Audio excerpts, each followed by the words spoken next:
few years ago, I was browsing the internet looking for new nurseries, and I ran across the website for Munchkin Nursery and Garden in DePaul, Indiana.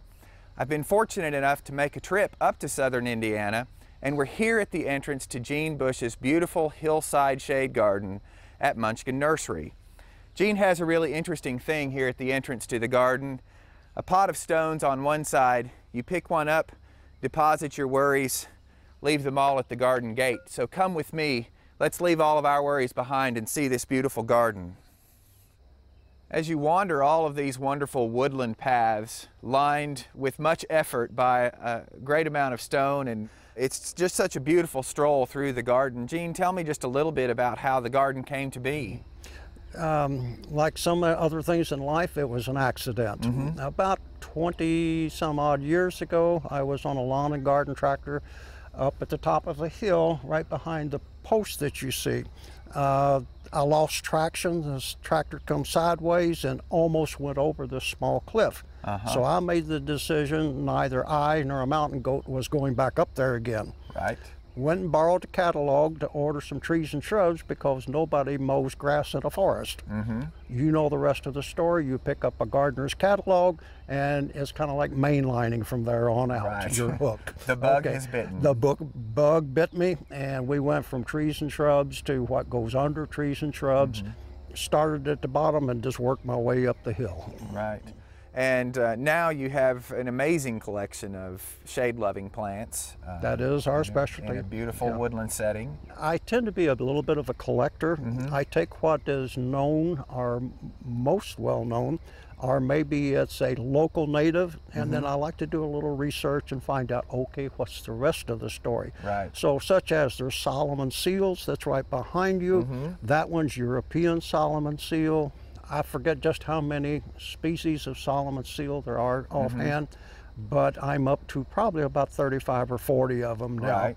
And it's wonderful architecture for the garden. Right. And that includes cultivars also, different varieties, variegated forms. Oh goodness, yes, all of the above. You know, if it catches my eye and it's different than the last one that I had, then yes, I need that. So, I understand that completely. We're standing next to two kind of unusual ones. One back here to my right. Yes. Which species is this one?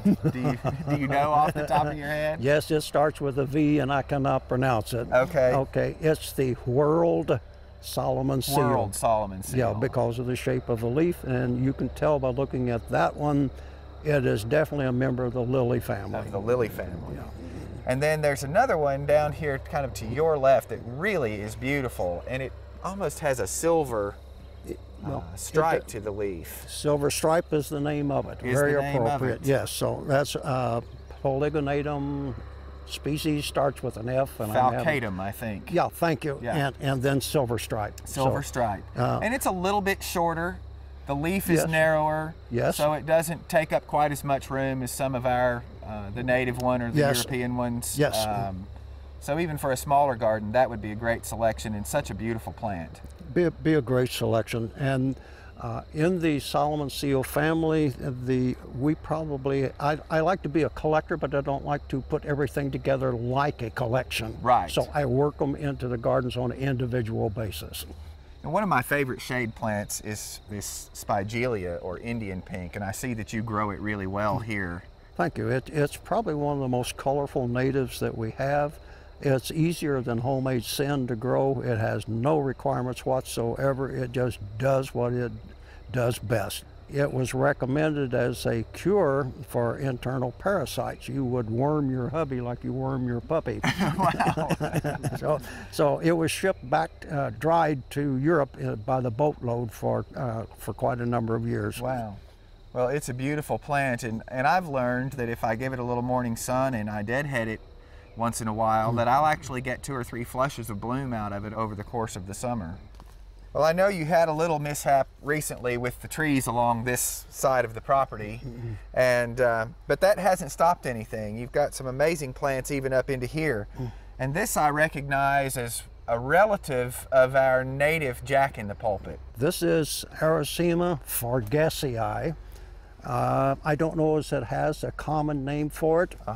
but you can see how it is related to Jack with the style of bloom. Right. It kind of looks like a brown and white seersucker suit. Uh-huh.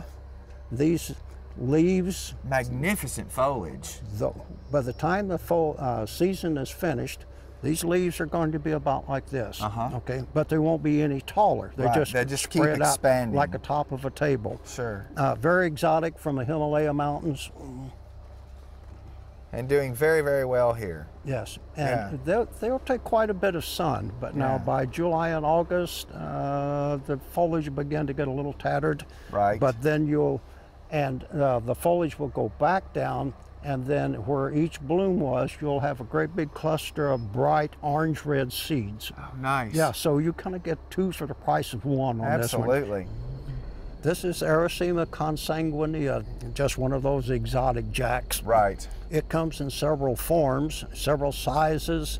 Almost any one that you order that is raised from seed is going to be a little bit different than the one you saw in the photo. Right. You know, this one here is a little shorter. There are some others that are a little taller. Dark flowers, light flowers. But still all Erycema consanguinea. I think one of the nice things about these is all of them have what is called drip tips, and they'll collect moisture down the center. And you'll get these little beads of moisture that will collect down on the ends and drip off of each. Okay.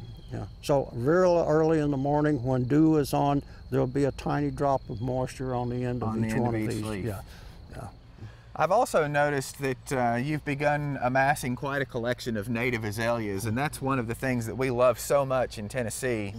And I see we even have a late one in bloom here. I have been collecting the native deciduous azaleas for about 6-7 years now, and the longer I work with them, the more excited I get about them. Right. I'm working on having a collection in bloom, all of them native deciduous, from mid-April into mid-September. I understand the breeding is out there, so it's just a matter of finding them. Finding the plants, and the breeding is out there, and certainly the species are out there. We've visited Callaway Gardens a couple of occasions with Volunteer Gardener, and the whole Callaway Gardens was founded around a native azalea, the plumleaf azalea, which blooms red in August, so that would be a great one to try and add to the collection. But they're certainly beautiful and add a lot to the woodland understory. It's difficult to imagine a woodland garden without native deciduous azaleas. I agree. Well, one other of the jack-in-the-pulpit family that I find so beautiful is this species that you have growing here. This is the candy jack. Right. And for obvious reasons with the coloration. Also, if you look closely, it likes to stick its tongue out at you. Oh, right. Yes. Right. So that's to attract a mate. Incredible coloration on that flower, and perhaps I think in a lot of people's mind maybe the most beautiful of all of them. I like some of first or second. Okay. Yes. Okay. Yes. It's an easy one to grow. Out of the 150 different Erycemas, jack-in-the-pulpits, there's probably 50, 75 that'll do very well in this area. Easy enough to grow. And they make good companions, I think, with epimedium, which is next to it. And the epimedium is pink champagne, and I think it reflects the colors back and forth. Very nice. Yeah.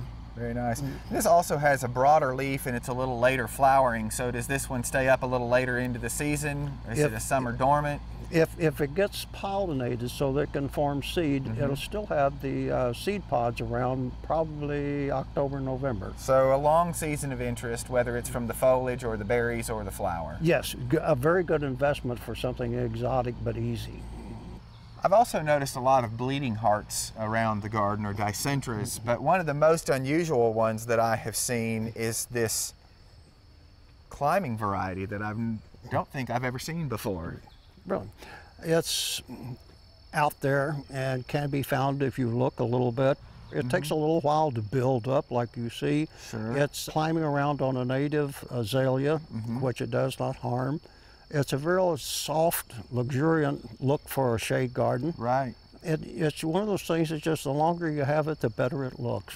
Well, and it's one of those nice little surprises. I mean, we all love things that are showy, but I also like things that are sort of, you know, those fun little surprises when you come around a corner and see something unusual.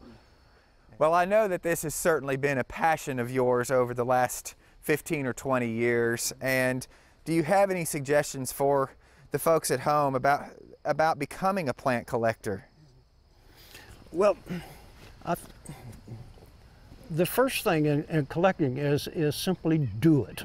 Okay, there's always the first step. Right. And there's a lot of philosophy behind that first step business, but the big thing is to get in the flow and relax. Gardening is fun. That is what gardening is supposed to be about. So get in there, have a good time, enjoy yourself. Well, Gene also shares his passion with everybody now. He writes, he blogs, and they have a terrific nursery here at Munchkin. They do mail order. You can find out more information on our website at volunteergardener.org. Gene, thank you so much for spending part of your day with us. Thank you, and come visit again. We enjoyed your company.